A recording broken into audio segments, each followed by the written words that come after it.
Welcome to the Unapologetic MidLife Podcast. I'm your host, Mindi Lobuzzetta. And today we're going to dig deep into resilience, the kind that helps us get through life's toughest storms, the kind of resilience sometimes we didn't see coming. Life isn't always easy. It throws curveballs, unexpected challenges, and sometimes heartbreaks that we never saw coming. But resilience, that inner strength, that capacity to recover, can be a guiding light when everything feels dark.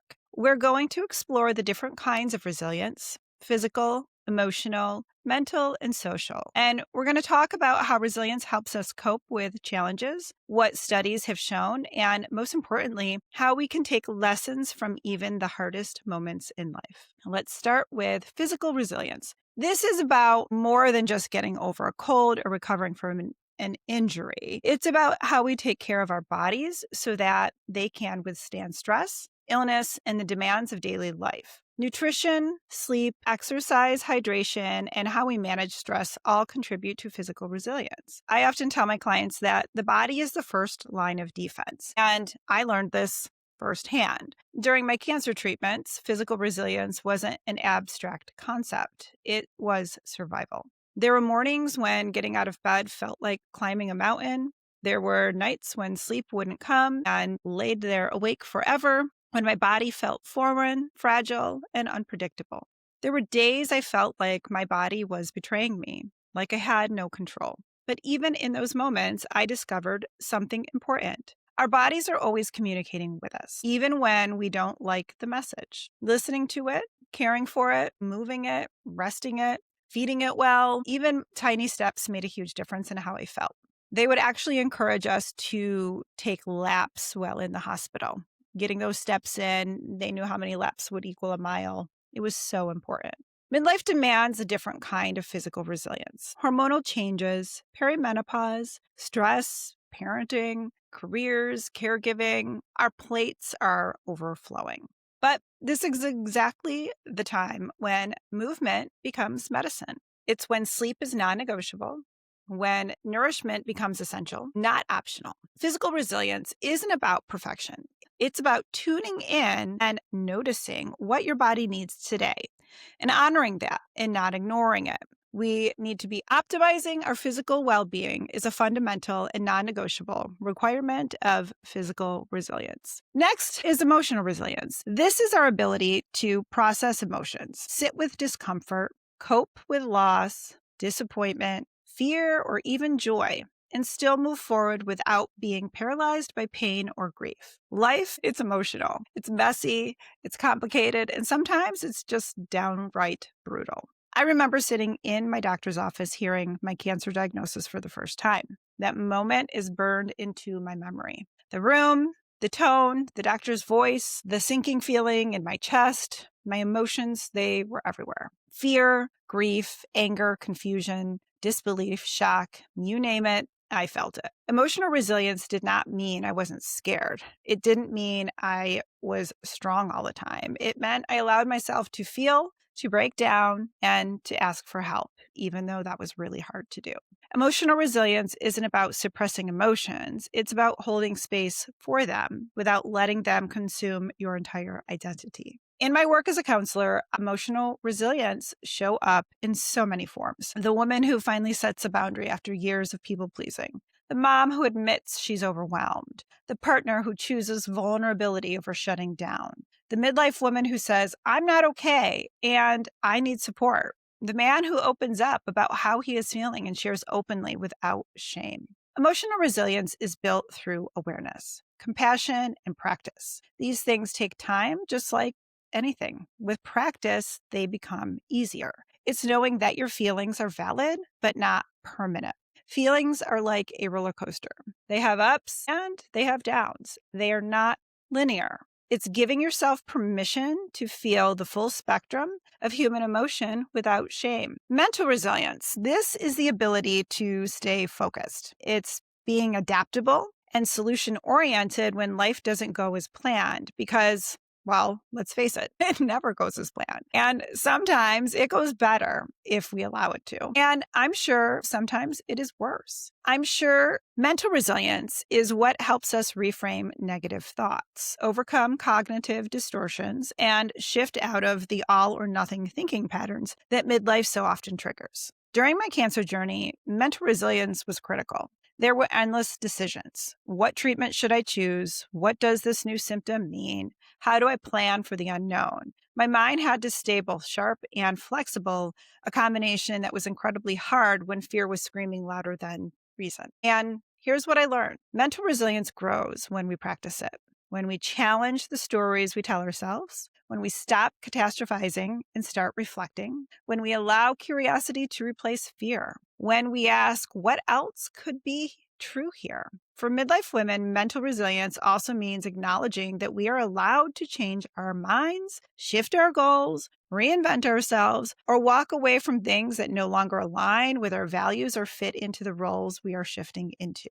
Mental resilience doesn't make challenges disappear. It simply helps us navigate them with more clarity and less chaos. So finally, we have social resilience, and this one is very powerful.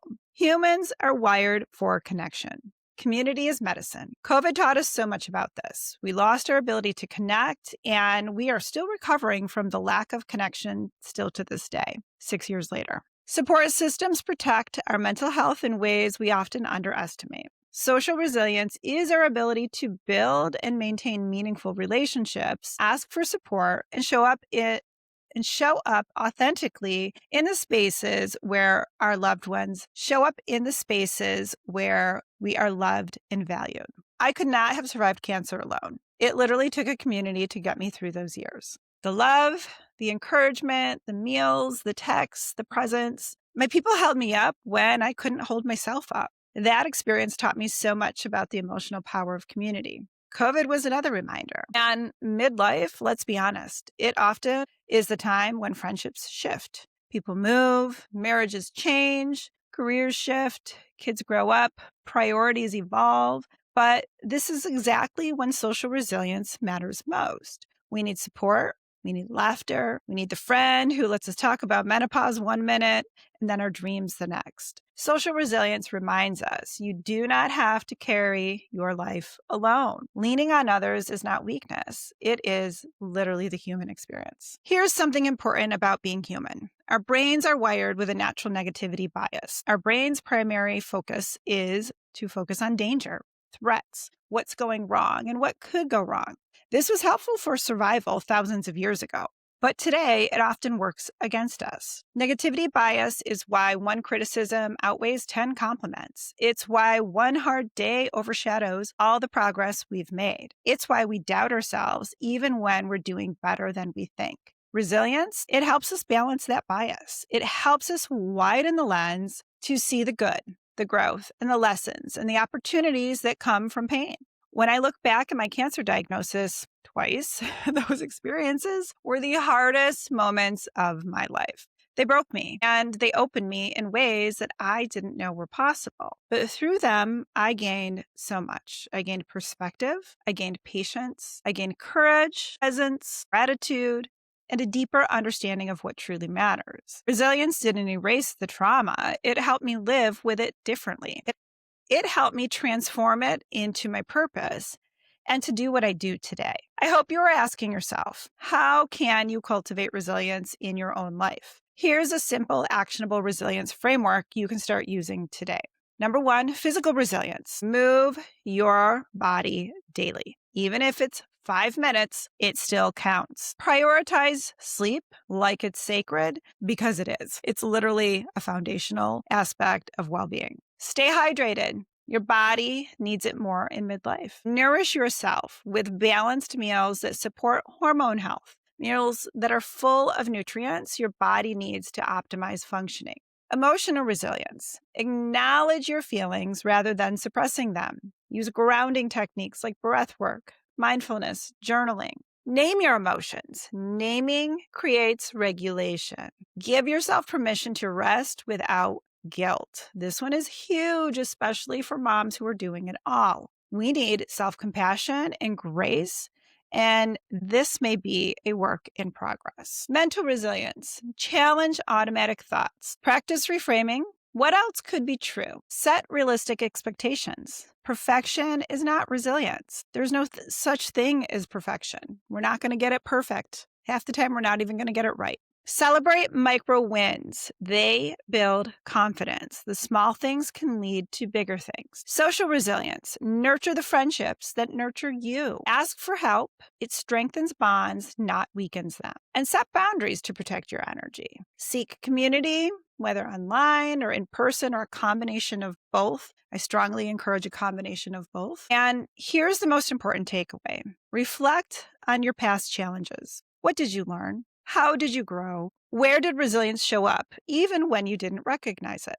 You have survived 100% of your hardest days. That alone is proof of resilience. So before we wrap up today's conversation, I want to leave you with this takeaway. Resilience isn't something you're born with. It's something you build. It's grit and it's determination. It grows through the small daily choices you make, the compassion you offer yourself, and moments where you keep going, even if you're moving slowly. You don't have to be unbreakable to be resilient. You just have to keep showing up, be yourself, especially on the days that feel heavier than most. And remember this, your story already holds so much strength. Every chapter you've lived, the hard ones, the beautiful ones, the unexpected ones, all of it has shaped you for who you are today. You've survived moments you once didn't think could survive. You've rebuilt yourself in ways you probably didn't even give yourself credit for. Take a moment to acknowledge that. Take a moment to really see your own courage. If you're wondering how to start strengthening your resilience right now, think of these 3 words. Reflect, regulate, reach out. Reflect, what am I feeling? What is this moment trying to tell me? Regulate, how can I soothe my body? Calm my nervous system. Reach out. Who can I connect with? Who feels safe and who reminds me that I'm not alone? These 3 steps, reflecting, regulating, and reaching out, form the foundation sustainable resilience, especially in midlife when our roles, our emotions, and our identities are shifting. These steps help bring grounding, clarity, and connection. So give yourself credit, give yourself grace, and give yourself a moment to breathe into the truth that you are already more resilient than you realize. If today's episode spoke to you, share it with someone who might need a reminder of their inner strength. And make sure to subscribe so you never miss an episode of the Unapologetic MidLife Podcast, where we explore resilience, reinvention, confidence, emotional well-being, and the real raw journey of midlife. For more resources, episodes, tools to support your midlife transformation, check out the Unapologetic MidLife Podcast.com. The podcast disclaimer, just a quick reminder. This podcast is for informational and educational purposes only and is not a substitute for medical, mental health, advice, diagnosis, or treatment. While I am a licensed mental health professional, this content is not therapy and does not establish a therapeutic relationship. If you're struggling or need support, I always encourage you to reach out to your licensed provider or a qualified professional in your area. Thank you, and I hope to see you soon. And as always, forgot to add this, like, subscribe, and share. Hope to see you soon.